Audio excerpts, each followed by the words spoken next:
Natalie, it's so great to have you on the show. Thanks for joining us. Thanks so much for having me. So, tell us a little bit about yourself. Tell us where you started and well, first tell us where you're at right now. Like, what do you do now and how did you get there? Yeah, sure. So I live in London and I run a social media agency for fashion brands. So how did I get to this point? Well, I started out on the journalistic side, so writing fashion features for various magazines. And then I kind of crossed over to social media at net It was about 10 years in, so it was a really exciting time. It was actually just me doing social media. So now they've got a team of about 10, but just me, myself, and I. So I was there for 2 years and then left 5 years ago to go freelance and basically started doing what I do now with the agency, but just as a one-man band. So after 5 years, after 5 years of consulting for luxury brands and writing for magazines, I sort of decided that I couldn't do it by myself anymore and that I was going to actually make this legitimate and form an agency, which is what I did. So that's where we are now. Wow. So, I think it's so funny that do you guys remember how probably whenever you were just one person at net and that like social media seemed like this throwaway thing, like something that someone else could do in their spare time at their Yes, job. Do you know what completely. I'm talking about? Like I remember Yeah. at my agency, even whenever I was still there, which was now like what, 7, 8 years ago, some of our graphic designers on our team were doing social media on the side in Yeah. house. And now it's this kind of thing that requires a team of a lot of people. Yeah, it's crazy. I think some brands, someone was telling me the other day, some brands now have a Snapchat editor, a Facebook editor, a Pinterest editor. So there's not even one person doing multiple platforms. They're actually specialists. So it's great for me because I think at that, in 2000, and when was it, 2009, people sort of weren't really taking it seriously. And, it was very much, yeah, we can get an intern in, they'll do it, it'll be fine. So it's nice now. I think there are lots of people like me who have kind of, I suppose, spent years, doing it from the ground up, and now are kind of legitimate social media strategists with 10 years experience, which is kind of bizarre now. Right. And it's like 10 years. That's like all 10 years of social media. It's not Yeah. like, social media is this like decade old or not a decade, but like century old, even like process where you've just been in it for the last 10 years. You've Yeah. been in it since social media started, which is Yeah. kind of a really cool place to be. Yeah, definitely. I started my social media journey on LiveJournal back in the day. So I was a real Yeah, kind of old live school. journal. Yes, What up? represent. And it's weird, actually. I've sort of met a lot of those live journalists IRL in the last 5 years or something. In fact, one of them now works at the YouTube talent agency that look after all the YouTubers. So yeah, it's crazy to think how we've all kind of grown from, being in our bedrooms on live journal. Right? To now, like companies live and die by social media. It's become such a huge part of how it is that you share yourself and how it is that you sell yourself. And not just those of us who are like online business owners, but businesses that are wholly offline are definitely tapping into social media to gain clout and have conversations and like grow their presence beyond just billboards and magazine ads. Definitely, definitely. It's so, so important. And when I think about brands that, like Glossier, who built an audience solely on social media before they even launched a product. I mean, it was months before and just built that buzz. I think it's so amazing how you can kind of have a captive audience before you even launch a product. That's what I love. Agreed. All right, so let's talk a little bit. I want to get into your favorite social media platform and how you're using it. But before that, I want to talk about just the importance of social media in general. So, for our listeners, I think that a lot of people sometimes feel like, oh, social media, like it's this necessary evil. We love social media on our side of things, but what would you say to someone who is intimidated by social media or is overwhelmed by it or feels like they need to be doing all the things? Like, what is some advice that you might give that person? Okay, well, I mean, obviously, I'd say get an expert to help you. But, if your budget doesn't allow for that, I'd say set out a calendar as you would with, your kind of marketing strategy, as you would if you were, if you're writing a blog alongside your business. Set out a calendar, 2 months, even, I mean, ideally 12 months in advance, and start plugging in posts to it, because I think it's so daunting getting up and thinking, oh, what do I post on Facebook today? What shall I Instagram? There needs to be some planning, and I think that's what I pride myself on with the Fashion Digital, my agency. We have calendars for clients months in advance, so there's never any scary moments where we don't know what to post. And of course, there are those spontaneous moments that you just want to share immediately as they happen. But I think having a calendar has definitely made me feel kind of more organized and less panicky about doing social media for my own business. So I'd say set up a calendar. And I think even if you don't have budget to have someone managing your channels month by month, I think it's always worth just having coffee with a social media strategist, or, having them for a day just to audit your channels and take away, really actionable tips as to how you can really, grow your social media followings, create beautiful content. I think it is worth talking to someone if you can muster up a budget for even a day.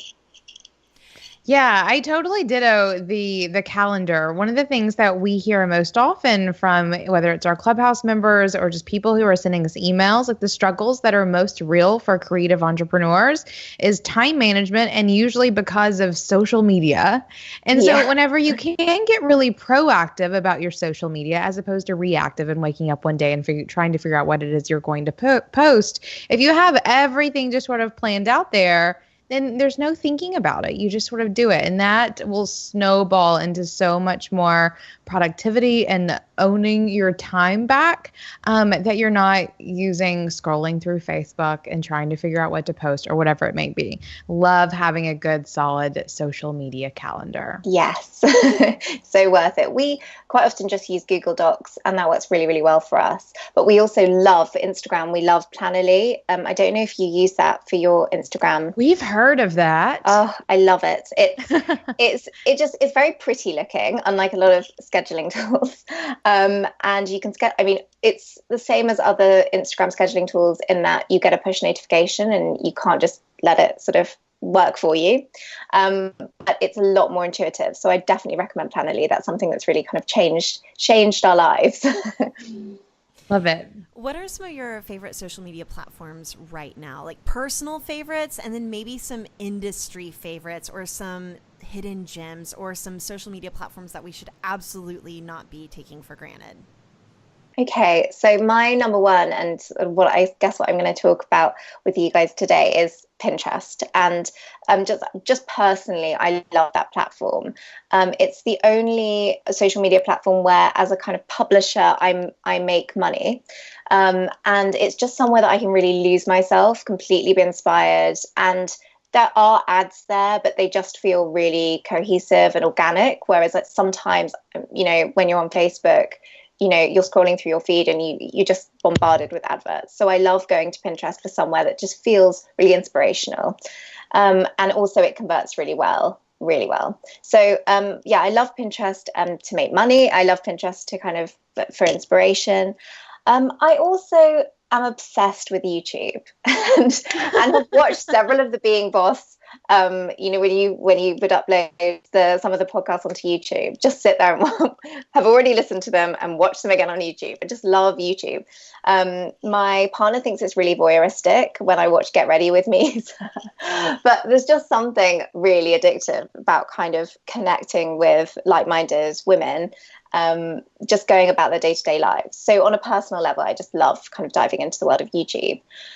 For clients, I'd say Instagram is the number one platform. I think that most of the designers I work with, I think because they're such visual people, Instagram is their focus. And that's where they kind of want to build a presence and grow their followings. Also, I suppose Instagram is really a shop front at this point. So when someone searches your brand or business on Google, they're actually, I think, most likely to go to Instagram before they even go to your website. And I think that a lot of the designers I work with kind of, they know that, and they want to have their feed looking beautiful. So I'd say for my clients, I think Instagram is the one. I'm also quite enjoying Polaroid Swing at the moment, which is kind of you can create a moving photograph or sort of cinematograph style media. And that's quite cool for then repurposing on Instagram. I know that Polaroid Swing is meant to be its own social media network, and you're meant to kind of build a community there on the platform. But I quite like downloading the little video and putting it on Instagram for something a bit extra. Very cool. I just had to Google that really quickly because I'd never heard of that before. So I have that pulled up. I love that. I'll totally have to check that one out. And I love what you just said about people visiting Instagram before they're visiting website pages. I think that is nuts. But I also totally identify with that. If I'm Googling something and someone has their Instagram feed, that's probably what I'm going to check out, because visually I can get such a great sense of their brand from Instagram. I just never thought about that. And what I think is super interesting is YouTube and Pinterest. So I'm really into YouTube. Pinterest is kind of one of those things that I started to get into a few years ago and then kind of just fell off the wagon and almost don't even think of it as a social media platform that I could leverage. So I want to talk about Pinterest because I want to talk about Pinterest because I feel like a few years ago whenever it launched, in fact, Emily, were you at the Alt Summit that the Pinterest founder, what's his name? That Ben Silverman was at. Yes. He was fantastic. So everyone fell in love with him. And I know that he was really trying to capture us as bloggers at the time to really utilize Pinterest almost as a place to create mood boards, it felt like. And I remember at the time it was also not cool to pin your own content to Pinterest. And now I feel like the game has really changed, and it has not only supplemented blogging but has almost replaced blogging for a lot of those blogs that really focus on curating good finds. Even now, I feel like the direction has shifted to not only replace blogging, but to become a search engine of itself. So even just yesterday, I was looking at wanting to buy an Instant Pot. And so I got on Pinterest and started looking up Instant Pot recipes. So my question for you, Natalie, is how would you even define Pinterest as a platform? Because it's not quite social media. It's not quite search engine. Like, how would you define it? I think for me, the appeal of Pinterest in the beginning, and I think even now, is that sort of scrapboard feel. And before Pinterest, I was just saving inspirational images from MySpace, like outfits I liked, on someone's MySpace page or LiveJournal or whatever, just on, folders on my computer, which was actually really kind of impractical, because when you got a new computer, if you didn't transfer it over, there was no way of it kind of existing on a kind of separate platform. So I love Pinterest for inspiration, and I still love it for that. But yeah, as you said, it's such a great search engine. And so often when I'm trying to create a mood board for a client, which actually I'm not putting publicly on Pinterest, I'll start with a private Pinterest board and curate content from around Pinterest rather than Googling kind of that mood or that topic. So for me, and I think for business owners in general, it's just a great place to actually create private boards that ultimately either you share directly with clients or you transfer then over to a PowerPoint presentation and kind of or create a project from it, or maybe the client doesn't even see it, but it begins with a Pinterest board for me. And I know lots of creators have definitely started out with Pinterest boards. So a friend of mine who's a blogger, she's called Disney Roller Girl, a British blogger. She recently wrote a book all about kind of androgynous style and kind of gentlewoman style. And it all started with a Pinterest board. And in fact, her publisher saw that, and that's kind of how that began. And equally, Stranger Things apparently began with a Pinterest board. Way! Yeah. Yeah, so I think it's just a place of germination where projects kind of spring from for me. But then again, I also think it's a platform that really converts for brands, or if you're selling a product. So actually, people who use Pinterest are kind of much higher spenders than those that use other social media platforms. And I had a nice little stat here that Shopify users that were coming via Pinterest spent double compared to those that were coming via Facebook. So it's just those customers are there and they've got the money to spend. So certainly, I think if you're trying to sell a product, for me, I actually, as you said, completely replaced my blog with Pinterest. I used to blog back in the day, and now just earn commission via Pinterest alone. So I definitely think I think ideally you'd use it to supplement your blog or to supplement your brand. But for me, I don't really have time to blog anymore. So I just use that instead. So yeah, it's an interesting one. Okay, I feel like I need a full landscape of like a month in the life of your Pinterest account. Yeah. So are you how many boards do you have? What kinds of things are you pinning? How are you actually making money on it? But you're also using it as a tool for clients. I'm sure you're also pinning for clients. So like just give us a broad landscape of what that looks like. Yes, sure. So there's a lot of pins in a month. I pin about 50 pins a day on my personal account, and then for clients about 30 pins a day. And at any given time, not all of our clients kind of choose Pinterest as part of their social media package with us, but let's say 5 of them do. So there's a lot of pinning going on at the Fashion Digital's office. And are you curating pins? Are you pinning original content? Or are you creating, pinning from their websites? Like, how are those pins actually happening? So it's a real mixture of original content. I'd say 20% original content when it comes to brands, and 80% other people's content. I definitely feel as though, certainly in my feed, when I see brands just kind of pinning product upon product and it just feels very salesy, I immediately unfollow that board. Sometimes, in some cases, unfollow the brands completely. So I definitely think it's still about pinning other people's content, maybe with 20% of your own stuff. For me, on my personal Pinterest page, I pin probably 50% product, 50% just inspirational imagery. So that's I use 2 affiliate networks. I use Reward Style and Shop Style.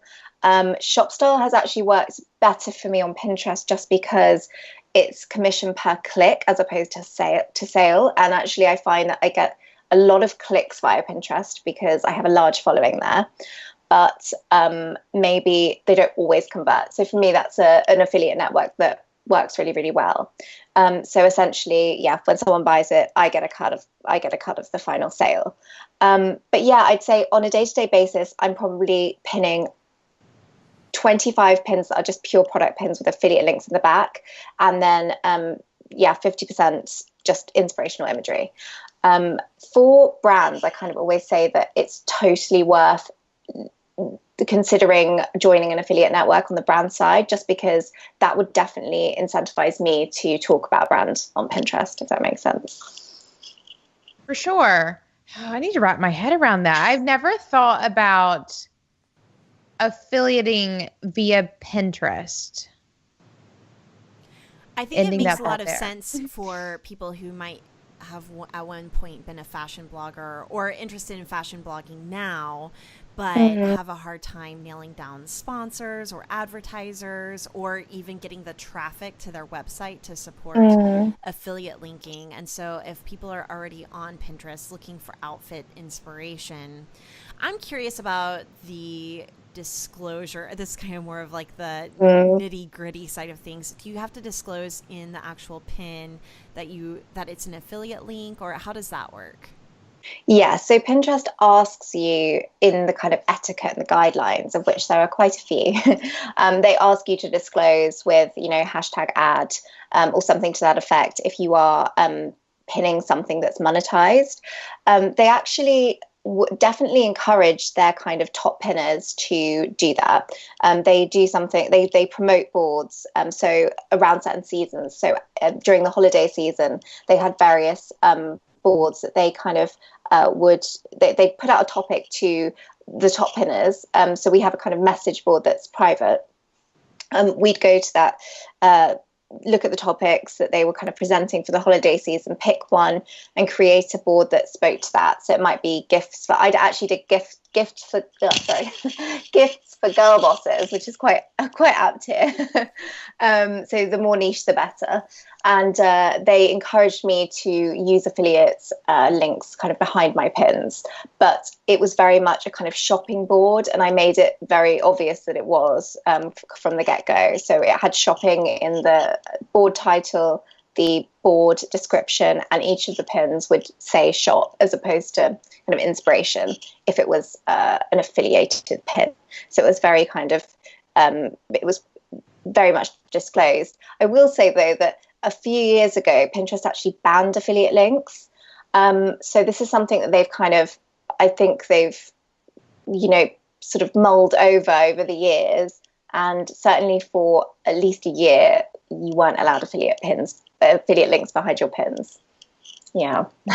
Interesting. I feel so torn on affiliates. Like, I go back and forth, not just, I don't mind buying through an affiliate link. And in fact, I always like to support people who, if that's how they're being compensated, to click through on their links. But as a brand who has things to sell, sometimes I feel hesitant on offering affiliate programs because sometimes I'm worried that it might create a little bit of distrust. I want people to promote my things because they genuinely like it. And I think that might also be the difference between running a service-based industry versus a product-based one. So I'm curious, Emily, what are your thoughts on that? And Natalie, I'm curious to hear kind of what you think about that in general, even maybe for some of the brands that you represent. Yeah, well, I mean, for the brands I represent, I think when it comes to sort of the multi-brand retailers, so with Net-a-Porter, and I do a lot of work with matchesfashion.com, I think it makes sense to join an affiliate scheme just so that you have the edge over other retailers and offering a bit more commission, and incentivizing those pinners or Instagrammers with kind of high followings.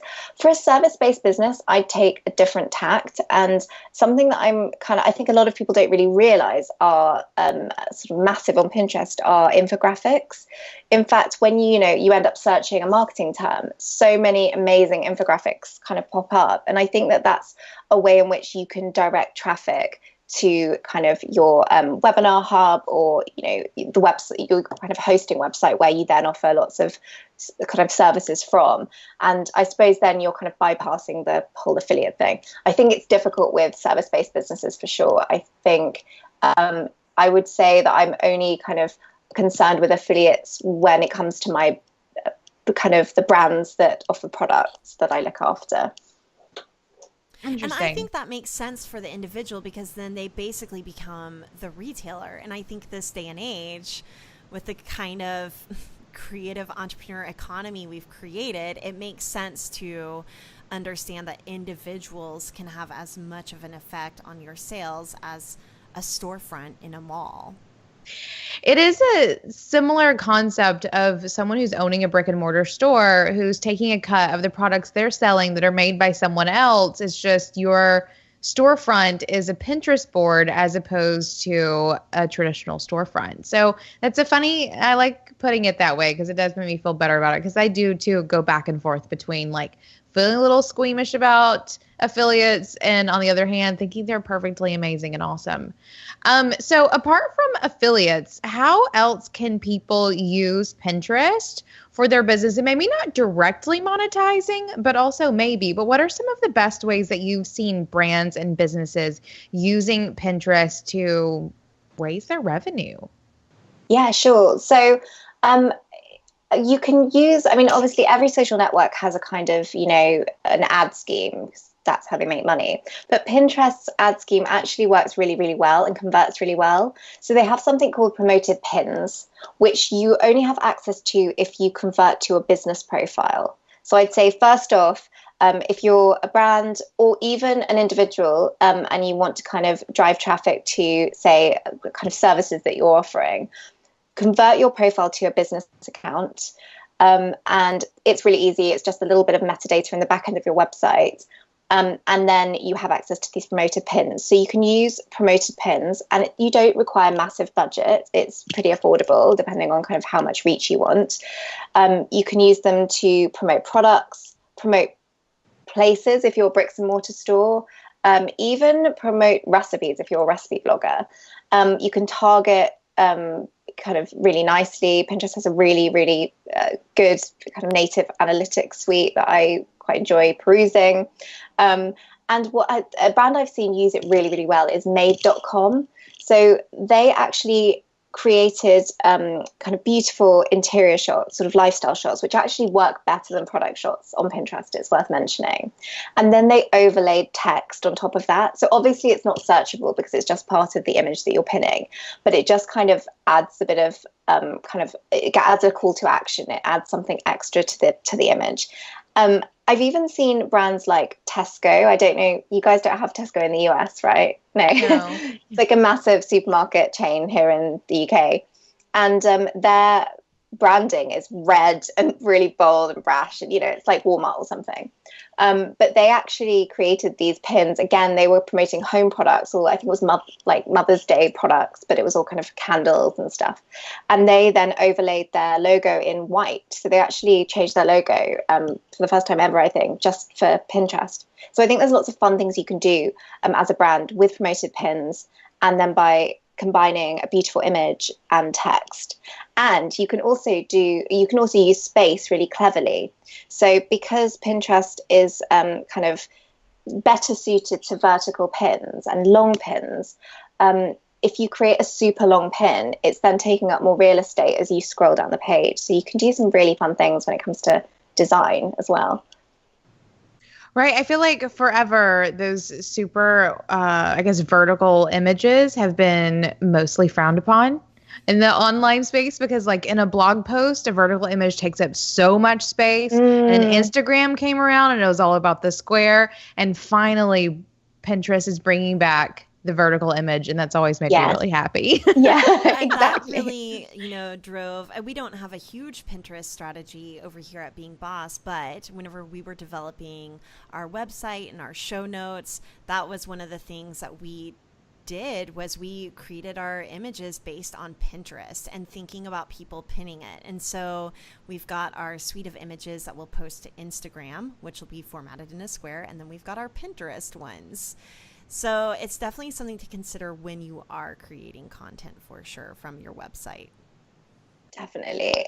In fact, Pinterest, they for a while trialed board covers that were landscape, which made everyone really upset because all of the images were better portrait in the feeds, yet suddenly the board covers are landscape. So that caused a bit of controversy, and they quickly switched it back, thankfully. I bet that is totally the kind of thing that would annoy the crap out of me. Yeah, completely cropped people's heads off and things. So yeah. So what are some other rules or best practices or even Pinterest hacks that we can use to better leverage the platform?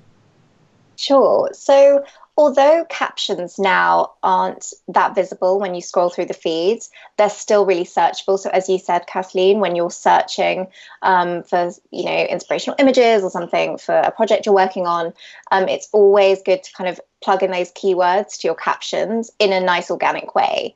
I think Pinterest has always been against spammy content. So it's all about writing a caption that's SEO friendly and kind of native search friendly, but without it being too kind of over the top.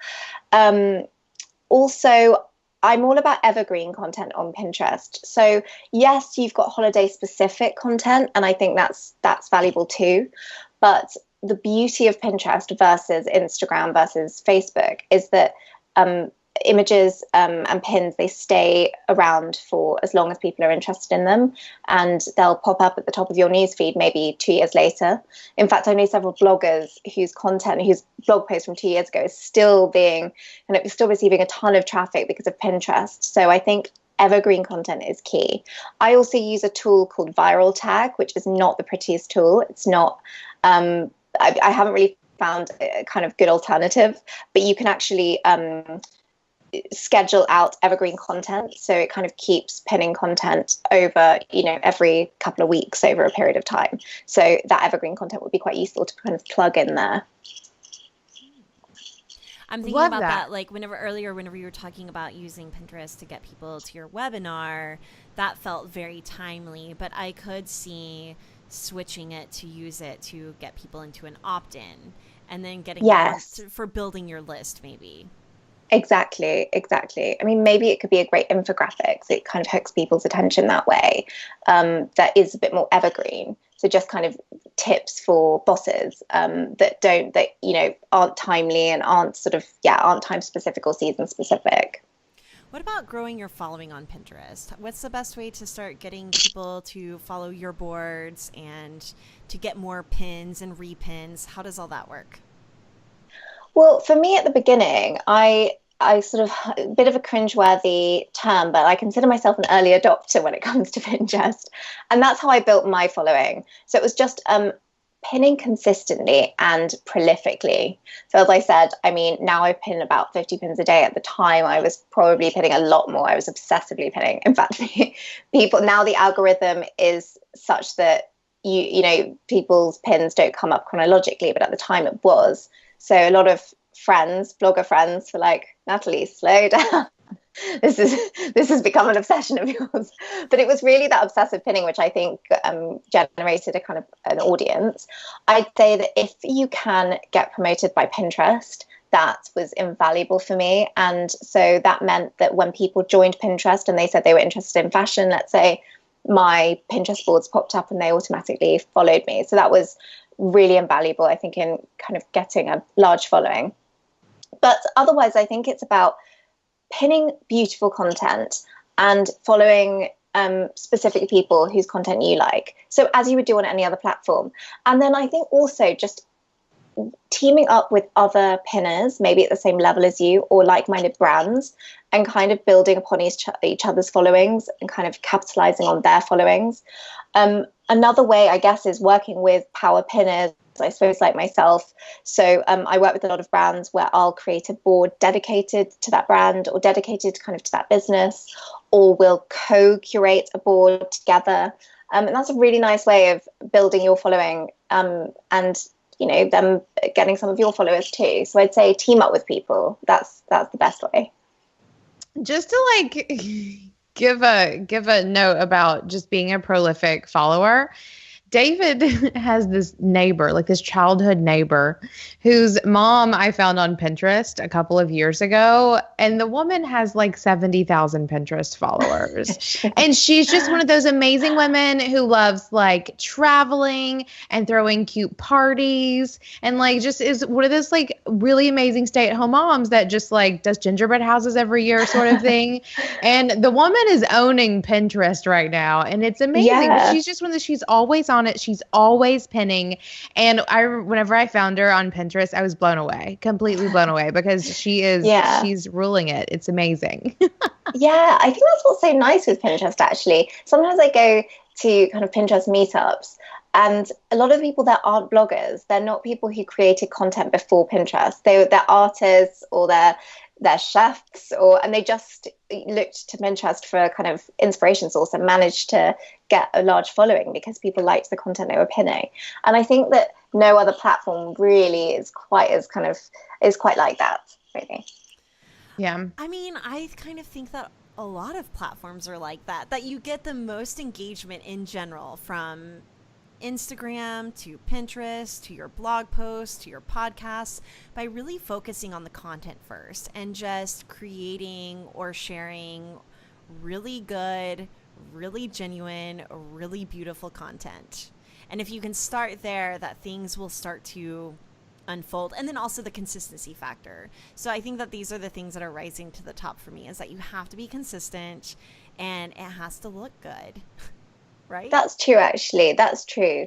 I was speaking on a panel the other day, and we were talking about the kind of actually specifically Instagram's algorithm and how you beat the algorithm. And I was talking to a YouTuber with a huge following on Instagram and every other social media channel, and she was saying exactly that good content bubbles to the top, and that's kind of the beauty of the algorithm.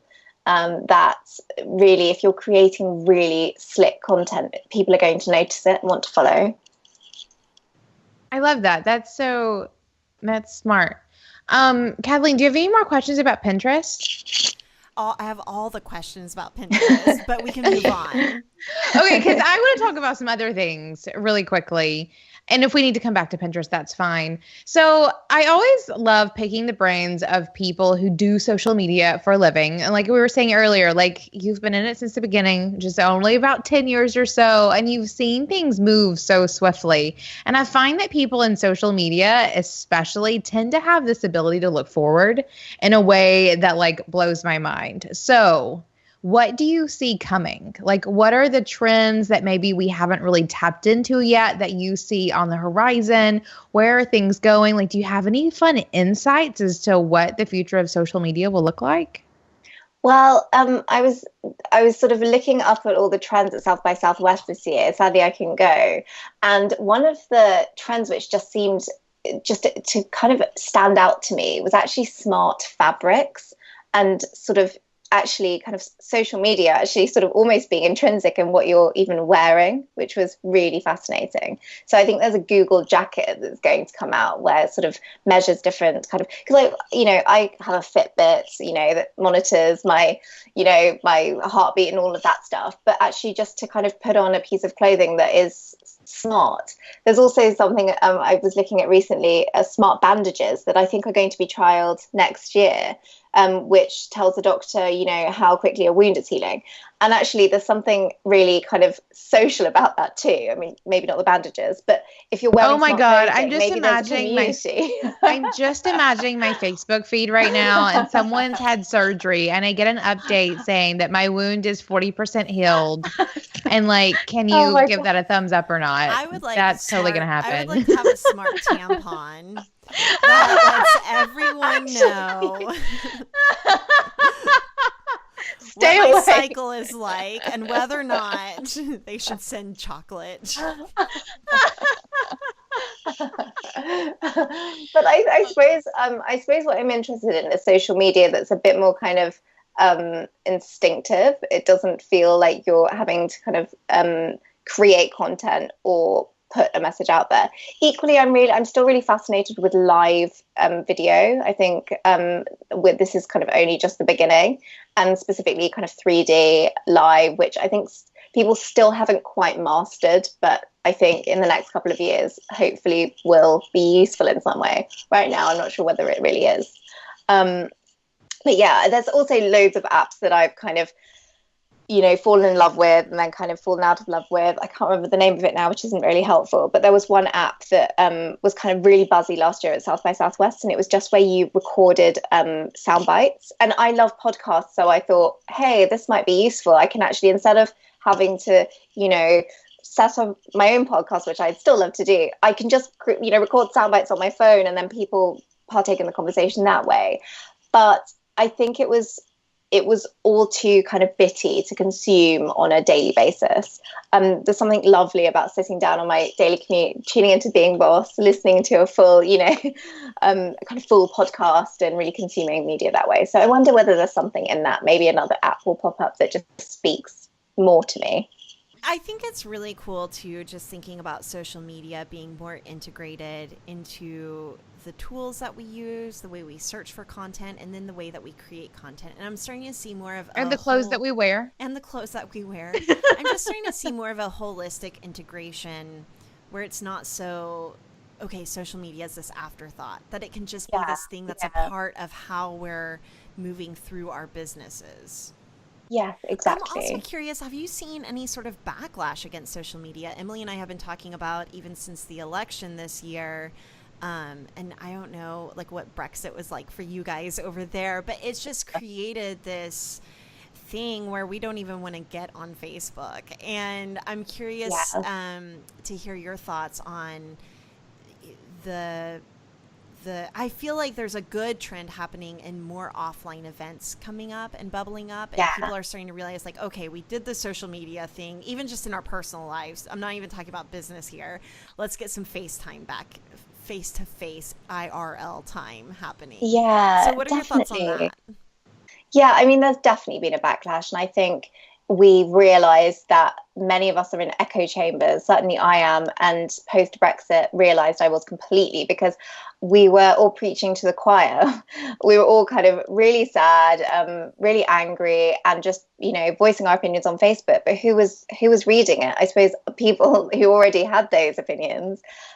So I think also it's definitely opened my mind up to, when I see something on Facebook that I don't particularly like, maybe a political view, rather than kind of just, deleting that person immediately, maybe to kind of keep them there so that I can actually see another point of view and maybe change their opinion.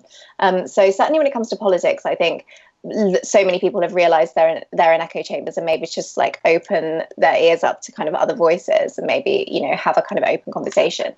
But yeah, it's interesting that even the kind of IRL events like the women's marches, there was so much backlash on taking photos of yourself with a placard. And I see that. I think sometimes, yeah, action speaks louder than words, or action speaks louder than social. So I think there's a time and a place for social, personally. But I've had a lot of friends that have completely deleted social media and even written features about it, and really kind of made a statement against social. But I just think that whether you're like me, social media is your job. Obviously, there's no way I can delete your channels. Or if you're just, an entrepreneur, you need social media. If you're a journalist, you need social media. You need to be shouting about your features, your work. So I think when it comes to career, it's all important, and personal branding, it's all important to be present on those channels. Sadly, we can't go back to those days, those blissful days of pre-social media. And I think that's where the challenge lies, because for Emily and I, myself, we might crave these offline vibes that are going down. So the challenge that we are constantly bringing to Being Boss and to our brand is, how do we blend the offline events and face-to-face time that we're getting with our listeners and with people who are joining in on the conversation into the online sphere. And I think that's where there's really an opportunity for innovation, because social isn't going anywhere. The internet is not going anywhere. Even my 3-year-old knows how to navigate YouTube Kids. We were asking him just yesterday what his favorite app is, and he said YouTube Kids. That's amazing. And it blew my mind, and it kind of I'll admit that it scared me a little. Like, wow, maybe I need to get him some more coloring books and some blocks. But then I think this is the world that we're moving into. Yeah, and completely. So we need to just shape it into what it is that we want it to be, versus maybe deleting it off of our phones altogether. Yeah, exactly. I think actually a lot of young people, one of the brands we look after is a youth brand, and they seem to be a little bit more kind of real about how they portray themselves via social media. So actually they'll Instagram a picture of themselves saying, actually, I don't feel great today. I'm, feeling really anxious. Whereas I think that certainly when the kind of internet began and I was first maybe establishing a presence for myself, when I was a teenager, my parents were like, no, do not put photos of yourself. Do not put your real name online. And I think we still sort of have that. So it's a very edited version of reality, whereas I think people are kind of trying to show what's happening really, which is interesting. I also think, a really nice way of kind of showcasing something that's happening in real life via social is live. And there's a great, she was a TV presenter here, well, she still is a TV presenter here in the UK, with a kind of fashion angle, called Trinny Woodall. She's got a massive Facebook following because of Facebook Live. And just every morning she'll do kind of basically a live getting ready with me. So she'll be wet hair, makeupless, and she's doing her moisturizing, and she's really eccentric and funny. And she sort of will answer questions there and then about products she's using, and that's really a really great way of, I think, integrating her followers into her real life.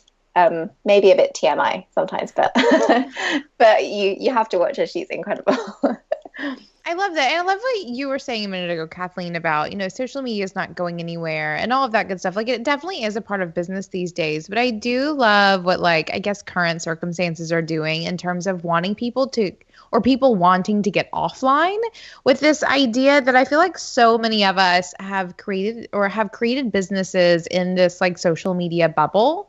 But what would we do if we couldn't rely on social media to run our businesses? I imagine a lot of us probably wouldn't have businesses. And that always gets me to this place of like really making your business real in the real world as opposed to just one that runs on the internet, is thinking about how you can grow your presence beyond your social media platforms. That's a challenge I feel like I have been adopting more and more over the past couple of months. I've run offline businesses before. I've had brick and mortar stores. I've done that. I've done the online space for a long time as well. And there has to be this like really great marriage of the two so that you can have a very like fruitful, healthy business online with a vibrant social media presence. But if Instagram changes their algorithm, all of your marketing efforts aren't sunk for the next quarter. So there has to be a way for people to find these really great traction online, but also exist offline as well. And I hope that's a trend that we see happening over the next couple of years where, we've all been around in the online business sphere long enough that we've built these really great brands, but now let's take them out into the real world and see what they can do amongst the people. I think I love that idea. That's where you get some really good opportunities to do real live events or anything, all kinds of fun even things. like the resurgence of zines is an example of social media so true. IRL, because Yes. the word social media does not just mean an app on your iPhone, right? The word social media could be really expansive and broad and start to include these offline happenings. That's so true. And offline media as well. It's just about being social. And I think now with the internet, we have more opportunities to be social. So Completely. so Actually, I just have to show you. you this book that I got for, I think it was for Christmas. Oh, nice. So look, I'm gonna make my own zine. So you're holding up a book, and the title of it is? It's this book is called Watch and Mean What's a Zine, and it's all about making zines. So I'm going to make a zine once I've read this.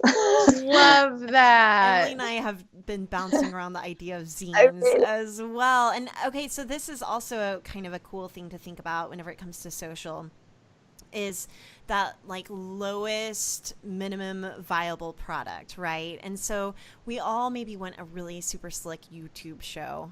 I do. But the easiest next thing that I can do is hop on Facebook Live or hop on Instagram Live. And that can kind of be that next point. Emily and I, of course, we want a Being Boss magazine, and I will throw that out into the universe. But maybe the minimum point of entry might be a zine. That's photocopied old school. I love that idea. So I just think that there are some cool things that you can do, and it doesn't have to be overwhelming. It can be starting at that smallest point and just being really consistent about it, focusing on what it is that you actually want to say and doing it regularly. Yeah, so true. And I think what I loved about zines kind of, when the internet sort of when the internet was so kind of first an intrinsic part of my life, was the fact that there was this community. So I was taping like a £1 coin to a letter and then sending it to someone over the other side of the world, which is probably useless to them. Receiving a zine back, there was something just so community building about that IRL and happening completely offline. And I think it really opened up my mind, like at the time, opened up my mind to Riot Girl. And then I was, reading real books about Riot Girl. And so actually there was a lot of discussion that happened online then that led to a lot of kind of thoughts and meetings and friendships offline. So I think that's what's lovely about zines. And I could almost see it working like Uber or Lyft, where you have this app that sparks the thing, and then a car in real life is picking you up with a real driver. And how many of us have had amazing conversations with Uber drivers? Right? So I can kind of almost see that becoming the standard or the norm, and even things like Instagram meetups and Pinterest meetups where things are happening offline. I just get really excited about that as well. Yeah, me too. An idea that I just loved that a brand did a couple of, I want to say maybe a year ago now, was an Instagram as currency shop. So you'd go in and you could buy anything in that shop for an Instagram post or for an Instagram follow. And I just love that idea that you're actually kind of paying with social media. Yes. Oh, I do have high hopes. High hopes for what social media will do for the growth of businesses and causes and ideas. I mean, I see the internet as like the collective consciousness. Like that's where all of our thoughts live. Like we put them all on the internet and then we all read them and integrate them into our own like ideas, and it's kind of nuts. And I think social media is the pathways through which we like discuss so much and through which all the information moves so quickly. And I think that as we are beginning to pull away a little bit and back into the real world, it's where we can almost make social media a more functional part of our lives as opposed to this thing that we dive into and don't come back out of for 5 hours or whatever it may be. So I think, I don't know, I get really excited whenever I think about social media, as opposed to getting really overwhelmed, which is what I used to feel. And I think that whether you are just like a regular user who's using it, sort of seeing in that way is really helpful. But as a brand, I hope it like really opens your eyes to all the possibilities, and that there are so many possibilities as to what you can do and what you can share and how you can promote the thing that you do, because there are lots of platforms, and I don't know, it's still just in baby stages. Like we're still just a decade into something that I imagine is going to be around for a terribly long time. Yeah, for sure. I've discovered so many brands via social media, via Pinterest, via Instagram. Just recently, she's an American designer, so I wonder whether maybe she's already a household name. And this is I'm late to the party, but Jessie Ham does these sailor pants, these high-waisted sailor pants. So she just does the same style of pants, although I think she does other items too, but this one item has just garnered like lots of traction on social media. And then all the girls that wear these sailor pants say #ham pants, and they are obscenely expensive, but suddenly I find myself needing a pair of ham pants so that I can Instagram a picture of myself and hashtag it. And maybe pre-social media I would never have even heard of that brand, maybe unless I went to the US or whatever. So it definitely is everything's more global now. I certainly feel that way. This last Halloween I felt was a lot, people celebrated it a lot more, same with Valentine's Day in the UK than ever before, and I see that year on year, and I think that's partly due to social media and Pinterest kind of inspiring people, and actually kind of the merriment that always took place in the US kind of now transferring over to the UK, who are kind of embracing it. So I love that global aspect of social. Right. And speaking of Pinterest, going back to Pinterest specifically, Pinterest always makes me want to throw pretty parties. Yeah. Like more pretty parties, more makeup on my face at Halloween, like all the things for sure. And I hadn't even really considered the global aspect of it that much. So I love that insight. I love Halloween. I'm glad that you guys get to love it too. That's really just feeling Halloween. It's definitely becoming a bigger deal in the UK, which is nice. So cool. Okay, Natalie, let's wrap this up. If you could give just one parting piece of advice to a boss who's wanting to embrace social a little bit more, what would it be? I'd say share content that inspires you, because likely it will inspire your followers and your customers and just help build your personal brand. And finally, what makes you feel most boss in work and life? I feel most boss when I can make my own hours, when I can chill with my cat midweek or go to a gallery and actually work all weekends. I love the freedom that gives me, and that makes me feel really boss. I agree with that. And where can our people and where can our people find more about you? So you can find all about my agency, The Fashion Digital, at thefashiondigital.com. You can follow me at Natalie_Hughes on most social media channels, Instagram, and actually you can follow me on Pinterest at Canned Fashion, which is a really good tip to impart, in that when you choose your Pinterest handle, choose your name or your business name. Do not choose your blog name that will probably be defunct in 6-7 years time. So yeah. Good to know. Thank you so much, Natalie, for joining us. It has been so fun talking to you. I feel so much more energized around social media. I feel very hopeful for the future of social media. Thanks so much for having me. Thank you for listening to Being Boss. Find articles, show notes, and downloads at www.beingboss.club. Do the work, be boss, and we'll see you next week.